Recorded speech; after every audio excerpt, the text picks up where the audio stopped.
Hello, hello, hello. Happy Wednesday, almost tax day. Oh my goodness. What a day to talk about stress and how to realign your mindset for success. Perfect day. Couple days before filing those taxes. I just finished literally moments ago. Done with my taxes. Done with thinking about the IRS and the wonderful franchise tax board, which we all love and adore, right? Right. Anyway, for those of you that don't know me, my name is Deborah Deras. I am a keynote speaker, author, mindset expert, here to share with you how to de stress, how to have some strategies and some tips when you have a lot on your plate. Anybody have more on your plate than ever before? Show of hands. Oh my God. I just knocked something down, right?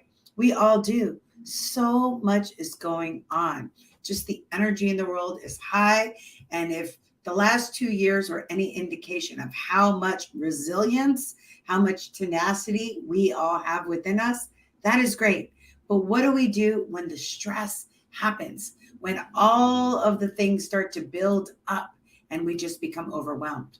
Well, today I am going to give you a strategy that has really helped me. And actually, the strategy that I was going to give you, I'm thinking of giving you something else. My intuitive guidance system is saying, give this to them. So here it is.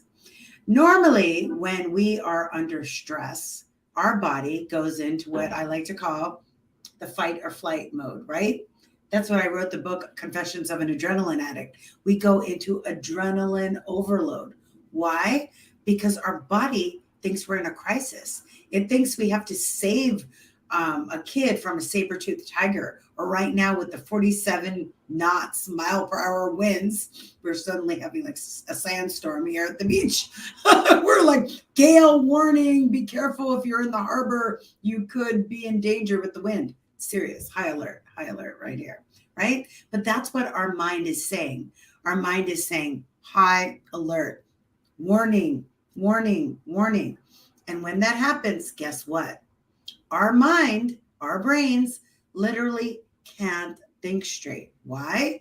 Because all the blood is rushing out to the extremities so we could save that kid that's running into the street, so that we can deal with that stressor that's upon us.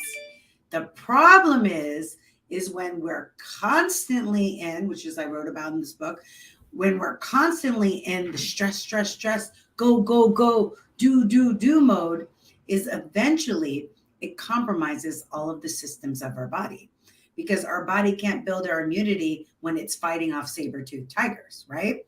Stress is the leading cause of almost every illness, every disease that's out there has a root cause in stress. Stress exacerbates every issue that we have, whether it's high blood pressure or diabetes or fibromyalgia, Epstein-Barr, anything. Even if you have a cold, stress doesn't help you heal better because your immune system doesn't have those resources. So what can we do when we are feeling stressed? Well, first thing that we need to do is we need to be mindful. Some of you don't like the word mindful. I was at a conference speaking on mindset in beautiful Margaritaville, Florida, and I heard somebody under the breath saying, "I'm glad you're doing mindset and you're not doing mindfulness." And I was like, what's wrong with mindfulness? Mindfulness is being present and non-judgmentally aware of your thoughts, of your feelings, of sensations, of everything that's going on in your body and around you, right? Mindset is how you think about things, right? And they're very, very much related. Mindfulness is a tool to help you realign your mindset for success. Because when you are aware of your surroundings, guess what? You're going to shift from the fight or flight adrenaline mode back to your natural state of efficiency, your natural state of competency, your natural state of being able to access both your left side, problem solving brain, and right side, creative, intuitive brain, right? So, how do we practice mindfulness as a tool? Well, this was taught to me by an expert. She was a yoga teacher for trauma. And one of the things she said to me was, you cannot be anxious in a relaxed body. And I was like, oh, let me say that again. You cannot be anxious or stressed out in a relaxed body. So the more we are able to relax our body, the less stress we experience. Very cool, right? So, what is a technique that we can use to get back into the present, back into mindfulness so that we can realign and switch that system that has gone on that says stress, high alert? Because when we're in that stressful place, we can't think, we can't make decisions, we can't be creative, we can't be innovative, we can't do this, we can't do that, right? So it's really, really important that we realign ourselves as fast and furious as possible. Why? Because we want to use our creativity. We want to use our innovation. We want to be able to achieve our goals and our visions and our purpose, not just the to-do list items, but we want to be able to really live life purposefully, not just shift papers around. Okay. So one of the things this yoga teacher said to me, this mindfulness expert, says there is a mindfulness process where you can realign that just takes a minute. So we're going to do it together. Okay. If you're here with me, if you have any questions, feel free to ask me any questions. Or if you want to say hi in the comments, I'd love to hear from you. Say hello to me. I'll give you a shout out. Say hello back. Love to hear from you. Okay, you guys ready? Cool. Okay. So this mindfulness exercise, it's very, very simple.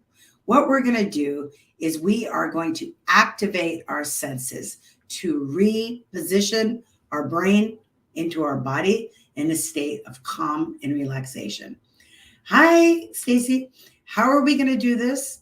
We are going to name 5 things that we can see. We're going to name 4 things that we can touch. We're going to do 3 things that we can hear. We're going to do 2 things that we can smell. We're going to do 1 thing that we can taste. Ooh la la. I got blueberries on standby. All right. So we're going to do it together, okay? Everyone, if you can, say it out loud because it will help you get out of your head and all the stress, worry, fear, doubt, limiting beliefs into your body. That's natural state is relaxed, right? I'm telling this to myself because those taxes were stressful. I was like, oh my God, I don't know why this year was stressful. Last year was not stressful. This year was so stressful. Okay, let's all calm down together, right? Right. Okay, see, just thinking about it can put me into stress, right? So I got to practice with you. All right. So 5 things we can see. So I'm going to start naming 5 things and you name 5 things. I can see the light. I can see the curtains. I could see my CD. I could see my book. I could see this microphone. I could see my sweater. 5. Now you name 5 things that you can see. Hi, Delonzo. Great seeing you. Okay. Now we're going to do 4 things we can touch. So I can touch this makeup. I can touch this phone. I can touch this stapler. I can touch this tape. So now you do it. 4 things you can touch. 1, 2, 3, 4. Now 3 things you can hear. I can hear the sound of the wind blowing. It's very windy. I can hear a car driving by. I can hear a faint sound of the ocean. Pay attention to what you hear. 3 things. And now 2 things that you can smell. I smell myself and I smell good. I smell like vanilla. What else do I smell? I smell the salt air here at the beach. Okay, now 1 thing you can taste. I can imagine the taste of this blueberry. Oops, I tasted it. Cool. So what does that do? That realigns us from up here in our head to the channel that's K-fear. All stress, all worst case scenario, all negativity, all lack, all limitation, all the time, right? Okay. And it brings us into the present moment. Mindfulness is about being present in the moment. And how are we present in the moment? We see, we hear, we touch, we taste, we feel. It's our senses. And when we come back to the moment, guess what? We switch that station. We're no longer at K fear. We are at K possibility, or maybe K hope, or K inspiration. We're tuned into the radio station that says, I love Stacy, who's here today. I'm preaching to the choir because she says to me, everything always works out for us. Everything is always in divine order. And Stacy and I don't really drive much at all. And so like we'll go out places and we will be in divine order that we will always get home, and we always get home safely and find the divine right Lyft driver, the divine right Uber driver, the divine right thing, that everything always works out. But what if you decided in this moment right now that you were going to only tune in to the station of K possibility? And when that song, the K negativity, comes on the radio, what are you going to do? Because you are in control of the dial. Oh, you don't drive either. What could you do? You could turn the station to K possibility, right? Because the thoughts that we tell ourselves affect our emotions. And when our emotions are impacted, that affects our actions. So if we want to be more productive, if we want to activate at peak performance, we can't be in stress mode at K fear station, acting like a chicken without our head cut off. Trust me, I was. Back in my early 20s, that's how I had the burnout with my adrenaline addiction. I was just like I would always think that there was going to be the worst case scenario about everything, right? And it would just be counterproductive.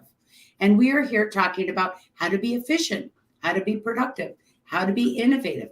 And the only way to do that is to switch the dial of the radio station. I'm so happy that I have a car now that has tape deck and a CD player. And I love getting in it because I get to switch the dial. I don't want to listen to rock. I want to listen to hip hop, 90s hip hop, right? Or I don't want to listen to this station. I want to listen to this smooth jazz, right? But we have the same ability and power of discernment, Delonzo, in our mind. Who is controlling it? Is it the government? No. Is it the internet? No. Is it Zuckerberg? No. Is it, whoever? No, it is ourselves. We are in control of where we choose to focus our attention. And when we use a practice of mindfulness, we could also do breathing. We'll do that on another episode. We can anchor ourselves back to the present, back to the now, which is a place of power. In the book, I have a whole chapter on the power of now and being present, because then we have the power of discernment, where instead of acting from fear, we can get the divine downloads, the direct downloads to choose from the highest and best concern for everyone. What is the decision I can make that's the best and highest concern? Oh, it's to remain calm. I mean, I have been in a lot of crisis situations, and I've been around other people in crisis situations. The people that are calm, cool, and collected are anchoring and grounding everyone else so that they're not going into panic mode. We cannot be productive and panicked, right? Productivity and panic is a separate thing. And I have to tell you, I am on a personal journey of releasing my own anxiety of driving. And I feel like the gift of my driving anxiety, it's only taken me deeper into these mindset principles and these mindfulness principles, to these peak performance principles. Why? Because they work. And it's a choice we have of where we focus our energy, of where we focus our attention. We can choose to go down the dial to K possibility, K love, Radio Amor, Stacy, right? Radio Amor, where we are able to say, what if everything worked out? What if everything just unfolded with ease and grace? What if I had an unexpected amount of money that came in? I have these affirmations that I do about unexpected gifts and unexpected money and unexpected love and unexpected joy and unexpected gifts and unexpected this and unexpected that. We can live in a place of anticipating not the worst case scenario, but anticipating the best case scenario. And it comes from a realigning our mind, because the default setting, I hate to say it, is fear. We are set, our minds were set up here as humans with a little bug. And the bug is that our default gear is actually fear. But that fear was set up to protect us from danger, right? So we were set up to know how to defend ourselves. I know you do martial arts, Delonzo. We learn how to defend ourselves, right? But if we live in constant defense mode and we are not present, we are going to miss out on opportunities, because we're going to be so busy blocking the negative that we're not open and available for the positive outcomes. That could be a promotion for you. That could be a career advancement for you. That could be a new stream of revenue for you. That could be a new leadership opportunity for you. But this only comes when we shift from fear, panic, focus to possibility. So that's what I'm committed to in my life. That's what I'm learning for myself. And that's what I teach. That's what I've dedicated my life to for the past 20 years of speaking on this topic of mindset. And I'm super excited to be able to share it with you. So hopefully you can use these tools of mindfulness. 5 things you can see, 4 things you can touch, 3 things you can hear, 2 things you can smell, 1 thing you can taste. Ooh, let's have another blueberry. Good? Good or good? When we do that practice, it gets us back into our body. And when we're in our body, we're not caught up in the anxious mind. We cannot be stressed out when we have a relaxed body. So learning to relax our body teaches us to be in control of our mind, to realign our mind so we are set up on the track for success with ease and with grace. Okay? Awesome. Good job. So I'm super grateful for all of you being here. Hey, make sure you share this if you're watching on YouTube. We're now streaming live on LinkedIn. Hi, LinkedIn. Super excited. I was able to reconnect with the LinkedIn pal last week from this live stream. Right place, right time, right people. I wanted to let you know I'm going to be launching a new class. It's actually a group coaching program. It's called Ignite Your Energy to Increase Sales, for anyone that's in the sales field, whether you're an entrepreneur or an intrapreneur, you work in a company, but you have sales quotas. We're going to have an Ignite Your Energy group coaching program. It's launching this July 2022. It's going to be a year-long program that's going to help you to set your mindset up for success, to have your energy and your vibration absolutely on point so that you're going to be able to achieve all of your goals. If you're interested in information, we're only accepting 12 people in each cohort. So you can get an application at deb@deborahderas.com, subject Ignite, and I'll send you the application. And if it's something that you're aligned with, join us. If not, there'll be lots of great opportunities to have your energy ignited. One of the things I'm going to start doing starting in May is in-person mixers. Do you know I used to do mixers all the time? In fact, I used to have a networking group called Emerge. And then after I had Emerge, I would have monthly mixers in Inglewood back when I was working over there. But we're going to start again. We're going to do them here in Venice Beach, right on my front porch sandbox over here. And it's going to be fun. And I invite you, I'll give you the invitation. It's going to be on my meetup. But if you're interested in that, also email me, let me know. I will be there to invite you. Okay. So thanks so much for being here. I know that it's a very busy day and there's a lot going on. Appreciate your time. I want to remind you, with the power of synergy, anything is possible. Ciao. See ya.